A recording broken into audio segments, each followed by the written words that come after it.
Hey guys, my name is Simpzy. How you all doing? Welcome back to some more Total War Warhammer 3 gameplay on the channel. In today's video, we're going to be checking out a cinematic siege battle between the ogres and Khorne. It's a minor settlement battle on the Sky Monolith map.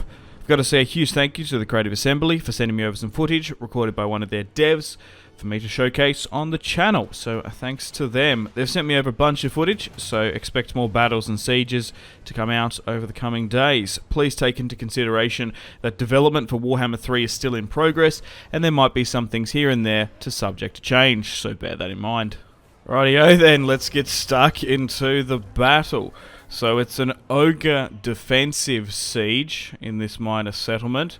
Khorne has surrounded them by all sides, and they are just getting stuck in right into it. They're flying everyone on in.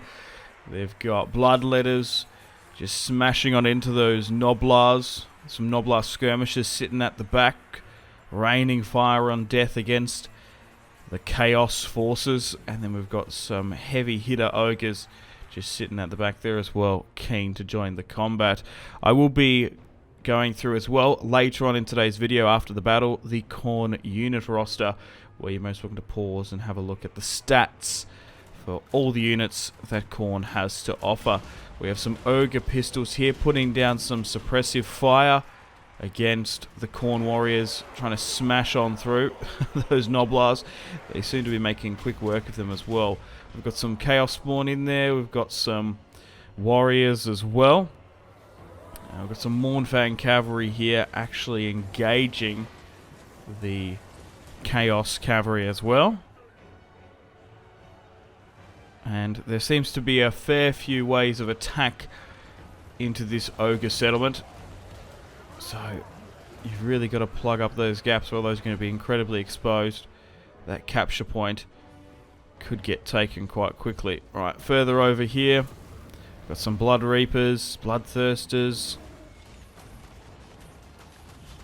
and just really getting stuck on in. We've got a giant in here as well.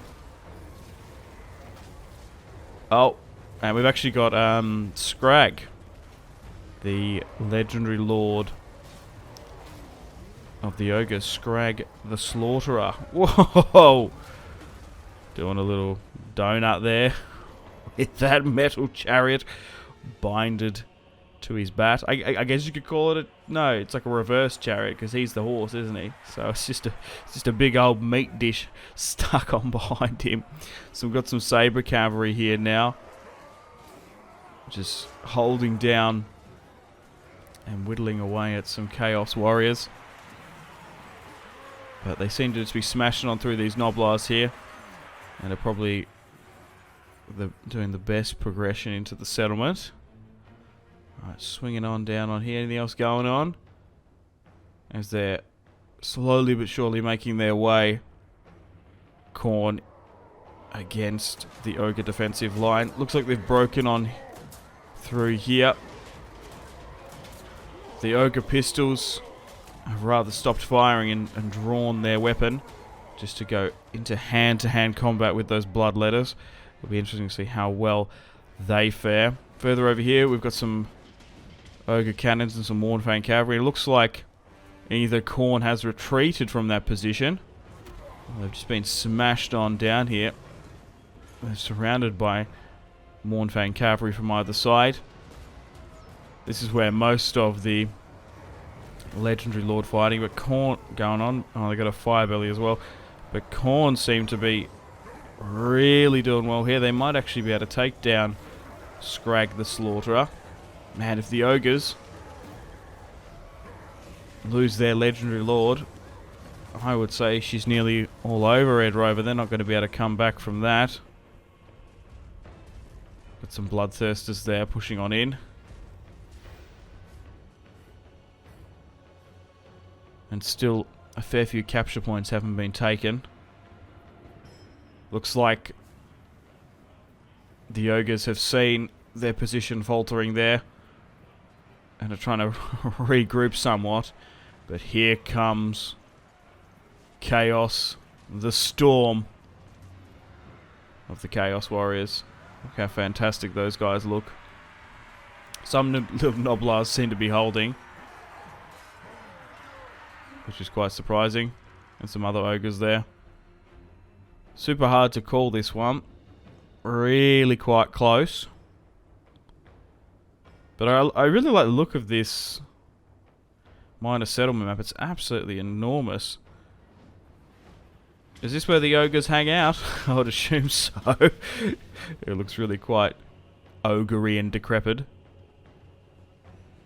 In the bones of a fallen dragon by the look of it. Oh, it seems to be a bridge on here.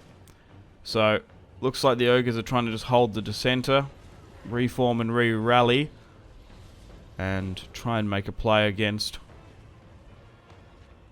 the onslaught of the might of Khorne. Who just really went on in quite strong. They hit the ogres, hit them hard. Weren't sitting back skirmishing and defending like Tzeentch in the last fight. They're just flying on in with their fantastic and high melee attack.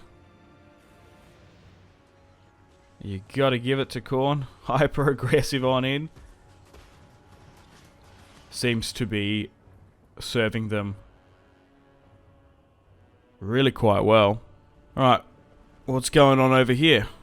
Oh, their Mournfang cavalry is just trying to unite back up. Oh, okay, so they fall back to a pretty decent defensive position here on the bridge. Bridges. Seems to be 3 ways into the town square. Oh, wow, okay. So it looks like the ogres are going to make an epic final stand to preserve their settlement and way of life, I guess. Got some Noblars as well, making their way back. We've got some Chaos Warriors giving chase. We've got a Soul Grinder here as well. It's taking some missile shots on. So there doesn't seem to be too many more Chaos Forces left. We've got a Blood Reaper here as well, looking to send it up over the bridge. Fast and Furious style. Up and over the top. Okay. It's trying to arc its shot up and over, but I don't think it can. And it looks like the ogres, and potentially the ogres might have the better of them there. Oh, that's a decent shot.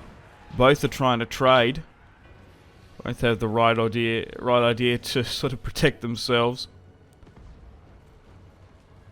Okay, they've got some Mournfang cavalry holding in the center. There might even be a charge here if some Khorne units come around the corner. Oh, here we go. Got some Saber cavalry. And some Noblars recovering. We've got a Blood Reaper here. Just mowing poor little Noblars down. But yeah, there mustn't be too many Chaos Warrior forces left. Oh no, they're further back here capping by the look of it actually. That's where they are. I was like, were they defeated? I knew a lot of them took heavy casualties. But Khorne might be able to get its first capture point in this offensive siege. So if it is going to be a victory, it's probably going to be a horrific one for Khorne. Still taking missile damage on it. Because offensive. Oh, it was an arrow tower there, really hitting that. Is that what's destroyed? Oh, wow. But yeah, usually tend to take more losses with an offensive siege rather than the defensive. So we've got a Soul Grinder there. Grinding its way on in against the Mournfang cavalry. And a Blood Reaper here as well, making some plays. Khorne were doing so well in this fight. I don't know if they're going to be able to pull this one out the bag, to be honest. Because although they're chucking in the Soul Grinder and the Blood Reaper, without support of some additional warriors here and there, with the cavalry mostly melted away. It's going to be tough for them to win on in this one. Oh, and they've actually lost the Blood Reaper there. And the Soul Grinder is standing, but Scrag has come in to help. But nah, Chaos is burning away. It looks like the Ogres win a fantastic defensive victory.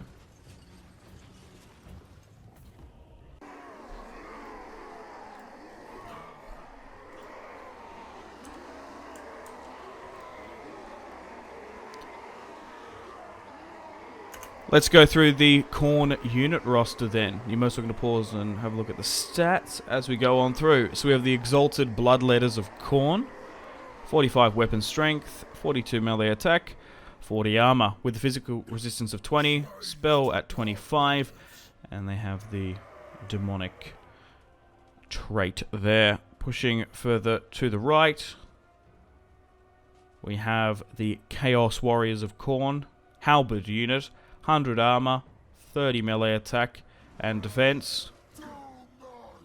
Khorne really focuses on melee and armor buffs. Kind of similar to Cathay, but with less missile and artillery units.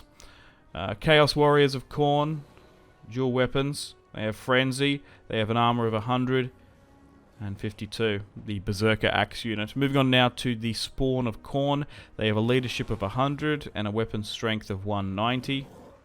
They are unbreakable, however they can rampage, which you will need to keep an eye on throughout your campaigns. Moving on now, we have a Minotaur unit of Khorne. Great weapons. 70 armor, 70 leadership. They can cause fear. And they have Blood Greed with a weapon strength of 110. Moving on now to the Flesh Hounds of Khorne. They have a magical melee attack of 38, armor at 30, speed at 95 for decent high octane energy counter-attacking charges. And there are their abilities. Moving on now to the Gore Beast Chariot of Khorne. They have a armor of 130. They have Frenzy. They are a chariot armored, armor-piercing anti-infantry. Moving on now to the Blood Crushers. We saw a lot of them in that last fight. Armor at 100, melee attack at 40, weapon strength at 60. They have Hellblade, a 20% physical resistance, 25 spell, and demonic as well. So we've got a slight variety on them. The Skull Crushers of Khorne. Armor at 130. Leadership 75. Weapon strength at 64. But please take into consideration as well, Warhammer 3 is still in development, so even some stat changes still might be subject to change. So we've got the Skull Cannon here. War Machine. Melee attack at 30. Weapon strength at 180. But what you guys really want to take note of is obviously the range at 380 and the whopping missile strength for the Skull Cannon, which is a War Machine unit, which is pretty decently armored. Weapon strength sitting at 465. Alright, continuing down along the line, we have the Blood Shrine of Khorne, which is a magical chariot unit. 110 armor, 34 melee, but a weapon strength of a bang on 200. And there are the abilities that the Blood Shrine of Khorne has. Soul Grinder as well. Tzeentch has a similar sort of unit, but the Khorne variety has 55 melee attack, 500 weapon strength, a range of 120. It's an armored demon of Khorne. They can fire whilst moving, and has a range of 120 and a missile strength of 800. And there are the abilities as well for the Soul Grinder. Got the Blood Reaper here as well. 110 armor, 35 melee attack, weapon strength at 230. And here are the melee specialist's abilities. And armor piercing and anti-infantry properties for the melee specialist. Alright. And we've only got a couple of more here now. Just need to move higher up. We have the Bloodthirster, which is a flying monster, demon of Khorne. Can cause fear. Has 70 armor, 75 leadership, 95 speed, 60 melee attack, 44 defensive, weapon strength of 480, and a charge of 55. And also has a bonus versus large as well. And we have an Exalted Bloodthirster here. Flying, 508 weapon strength, and you most welcome to have a look at his abilities as well for their lord. Demon of Khorne, armored, armor piercing as well, with a nice melee attack of 70, which is good to see. Armor 80, leadership 80, speed 95. He's got Deathbringer, Rage, Magic Missile, and Bloodthirst as well. Alright, well, unfortunately it's time to end the video here. Thank you very much for watching. Got to say a huge thank you to the Creative Assembly for providing me the gameplay. So thanks to them. Gonna play the outro now and say thank you to this month's patrons and channel members. Stay tuned for more Warhammer 3 videos on the channel. Unfortunately, it's time to end the video here. Thank you very much for watching. Check out my social media links in the description below if you'd like to stay connected with me. Let me know feedback and suggestions for the video. Gotta say a huge thank you to my patrons and channel members: Victor K, Sebastian C, Jordan K, Caesar L, Brian S, Tal, Liam B, Kyle P, Tom C, and Wyatt P. So thanks guys, my name has been Simpzy, much love from Australia, goodbye.